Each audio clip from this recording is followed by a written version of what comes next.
First of all, I realize this is probably not how you thought the story would start. A little meta-commentary there from Batgirl at the beginning of the animated adaptation of Batman the Killing Joke, originally by Alan Moore and Brian Bolland, and now a feature-length movie. Because, that's right, this isn't how the story was meant to begin. The story is meant to begin with the rain and the puddles, and instead we have Batgirl narrating her story, and it's a 30-minute kind of prequel to the original. So that isn't how I guess people would expect this to begin. But also I guess this is gets a little bit more attention after the critical response to the movie, because really this isn't how people expected this story to begin. But let's skip to the chase.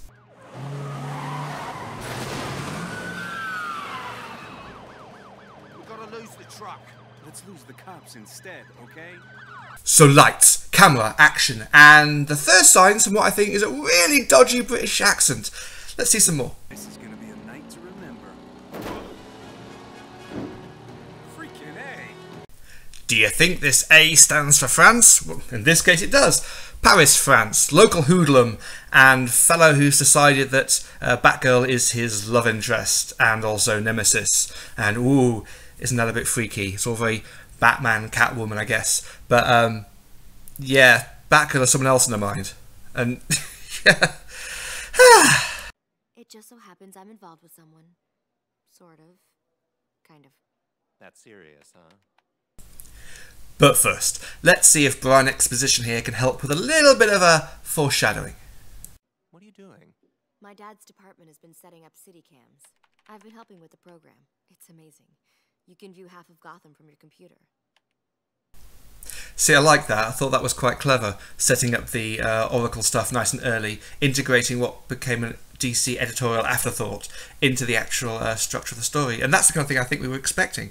And I think here it works really well. It's just, you know, what comes next that's slightly a problem. Anyway, weren't we talking about that dodgy British accent earlier? You are bloody crazy. You sound pissed. No, I sound freaked the F out. How would you describe that kind of accent? It's ridiculous. Absolutely. Well, there's only one fitting punishment, I guess. Yeah, that's a fit punishment, and from a bad British accent to that terrible French name. I don't want to have to hurt you. Why should you be different from all the other girls?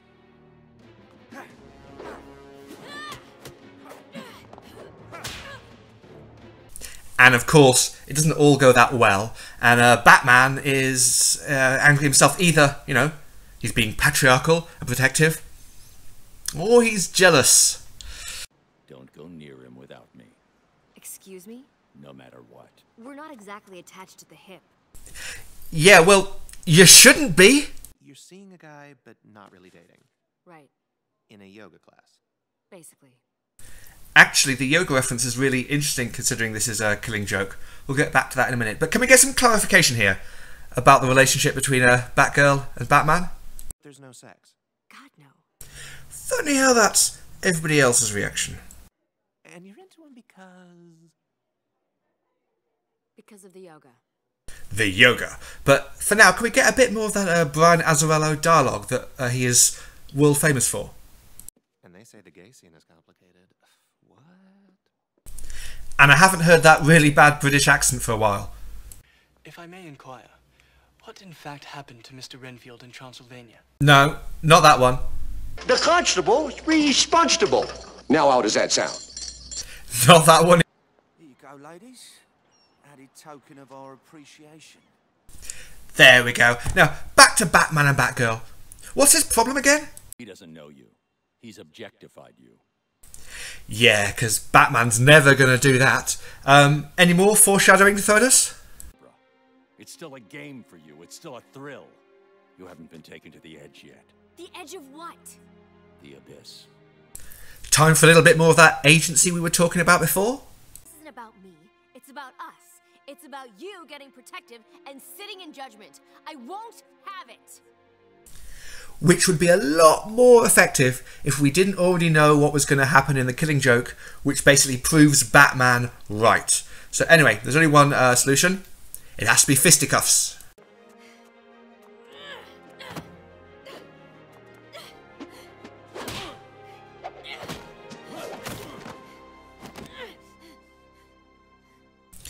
Or some other kind of cuffs, I guess.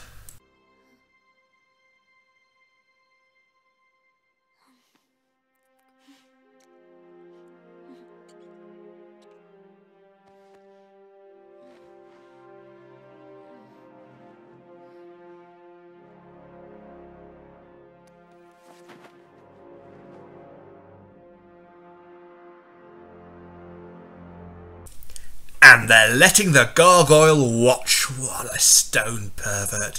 So yeah, this is what it comes down to. Batman and Batgirl getting it on. This kind of, they've already had the father-daughter relationship, and now they're going for this one. It's really weird, and a lot of people have got a lot of problems with it. And yeah, I kind of do as well. I mean, The Killing Joke is a problematic comic. I kind of think that's the point of it in some ways. It's meant to make you think about stuff. Nothing there was done by accident. And the idea of this movie, a lot of the PR about it was actually trying to give the character of Batgirl a little more agency. She's actually used less as a prop, which is fine. But I don't think this is the way to go about it. Does anyone? Barbara Kathleen Gordon, what the hell have you done? It does seem to be the question everyone is asking. And really, not the question that is asked. How was it? Not so good. No, it was fantastic. Like fireworks. Well, it blew everyone else's heads off, I guess. Still, Batgirl, I'm sure you can deal with this in a proper, mature manner. I try to be what you want. You're not listening to me, Debbie. You're so damn clingy. I feel trapped, like I can't move. I need space. Hey, hey, hey! There. Space. Yeah, that seems fairly stable. So, remind me, how long are you meant to wait before you contact someone you've just hooked up with? Oh, come on. We'll talk later. It was just sex, for God's sake. It doesn't have to mean anything. It's not like we have to care. I don't care. You don't care. We just go back like it was. That's all. Please. Later. And now we get to the sinful Eve aspect of this story, because, as you all know, sex is evil and it's all the women's fault. And as a result of this, what Batgirl has done to Batman, he is distracted. And when he is distracted, this happens.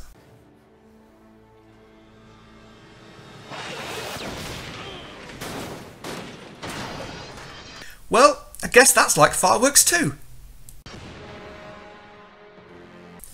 What have you done, you sinful Batgirl? Bang on, mate. Oh, I'd forgotten about you. My old man said follow the van and don't dilly-dally on the way. 2, 3, 4!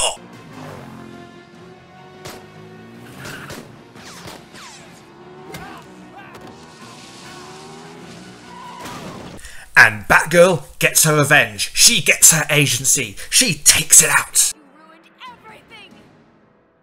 Must be that time of the month. You know, you could have gotten away with that joke if, I don't know, she was fighting Calendar Man, maybe, just. But in this context, this is Killing Joke, remember? This is Killing Joke. I thought I'd save you the trouble of ending this. And all's well that ends well, or not, or leaves on a rooftop, or something. And that was that. Oh, I'd see him again. But never as Batgirl. I really was done with that part of my life.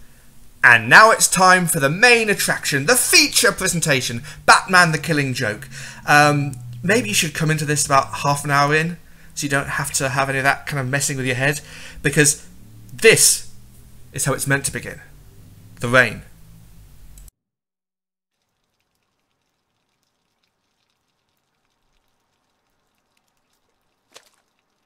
And as you can see, that's right from the beginning of the comic, the rain and the puddles. And while the next bit isn't, I really quite like that as well. I quite like that. It reminded me of the Hell Here bit in Batman Returns, Tim Burton and Catwoman. But this is the thing, because there's some new bits they've put into the film. There are some scenes where Batman's doing a bit more detective work, tracking down the Joker's crimes. But a lot of the time it's really bang on, word for word, from the original comic book to what the they put on the screen, certainly in terms of dialogue. Not all the imagery matches, and there's a few extra scenes. We'll talk about those as we go on. But despite all the previous version, and it seems to be going away from the book so thematically, and the actual Killing Joke movie itself really tries to stay as close as it can most of the time. Take this scene. They lose one of the speech balloons because the visual makes it clear it's not necessary. But they also have they change the insult for some reason. No longer a little smear of slime becomes something else. What do you think you're doing? You know the laws about mistreating inmates. If you harm one hair on his head. Now, you stinking little stain. I'm gonna ask you politely one last time. Where is he? And here with the flashbacks, I mean, it's damn close. And they actually change messing up a punchline to blowing a punchline just so they can make a blowjob joke later as well. But, you know, it really still works. It might even be better. How'd it go? Did they like your act? They said they might call me. I got nervous and blew a punchline. Oh. I do think it's a shame they miss out some of the scene-to-scene transitions. I mean, I'd have thought this would have been perfect for cinema. Come here. And stop worrying about us. I love you. Job or no job.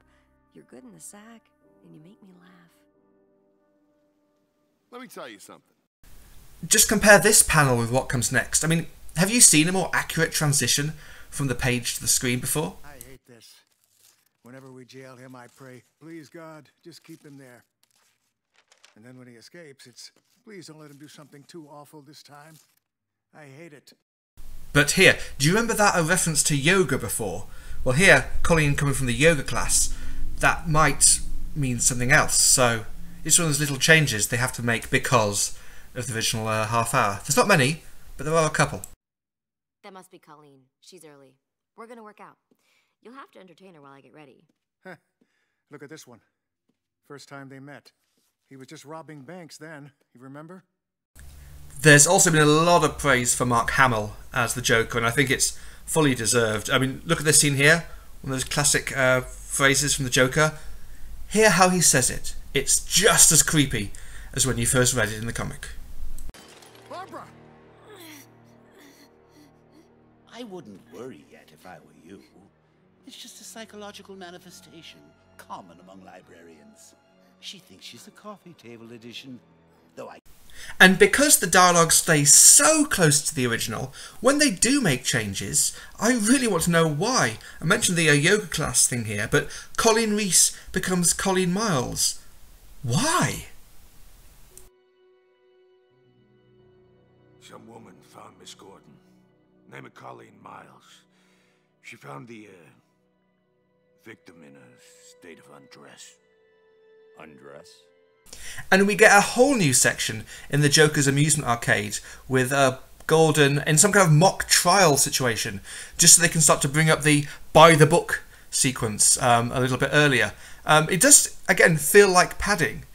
There's nothing particularly wrong with it, I guess. It just does feel weird in this context. Come on, is it that bad? Yes, it is. And if it were up to me... Right now it is. I'd throw the book at him. Throw the book. Throw the book. Throw the book. Throw the book. Throw the book. And then there's the song. Now, some people do have a problem with the song. The song is right out of the graphic novella, and it is word for word. I think there's some issues with the scanlation. I think they take some of the lines that were half rhymes and they turn them into full lines. And I think that might slow it down a little bit, makes it seem a little less clever. But hey, here's that panel. Let's hear it sounds when it's on the screen.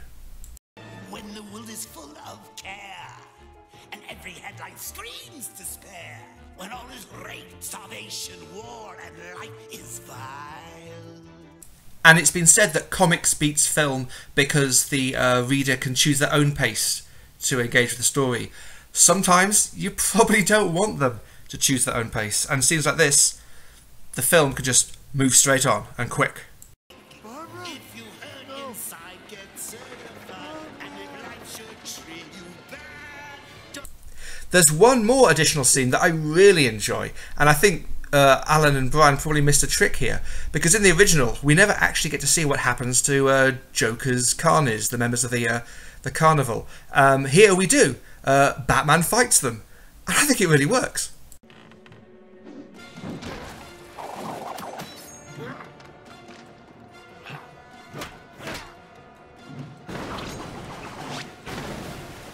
And again, let's take a look at one of these panels and see how it plays out. The average man. Ladies and gentlemen, children of all ages, I give you the average man. And now we get back to that, buy the book! Buy the book! Remember that from before? Here's where it plays out. Buy the book. You have to. We have to show him our way works. And here's an aspect of the fight scene that doesn't make it through, and I think that's really interesting. Why not? Because here, the Joker, I guess, breaks the rules. He grabs Batman's mask through its eye slits and pulls it down, and it seems to destroy the entire edifice of superheroes and superhero costumes and actually be able to fight in these kind of circumstances, and it's all for naught. And then, you know, he hits him on the head with a plank of wood. And this is not in the comic. There is a fight scene, but nothing like this.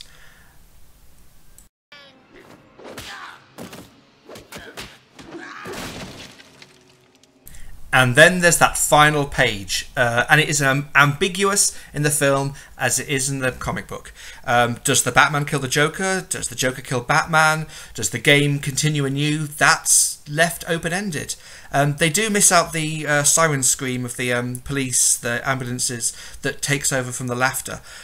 So there's silence comes a lot sooner. I'm not sure if they realised that's what it was. I'm not sure if they had another plan. Again, these are one of these things that I really want to know.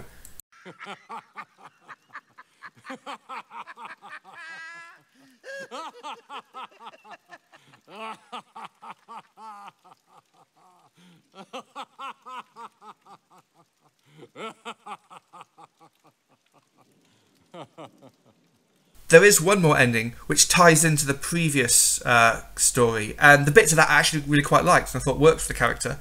They reincorporate here, so it's actually quite a good feeling. It's just, you know, you've got to really get Batman and Batgirl shagging on a rooftop while a gargoyle watches out of your mind, and I'm not exactly sure how we're meant to do that. Mind rubbers? The Killing Joke is available for download and on disc now, and this video is dedicated to Jeremy Conrad.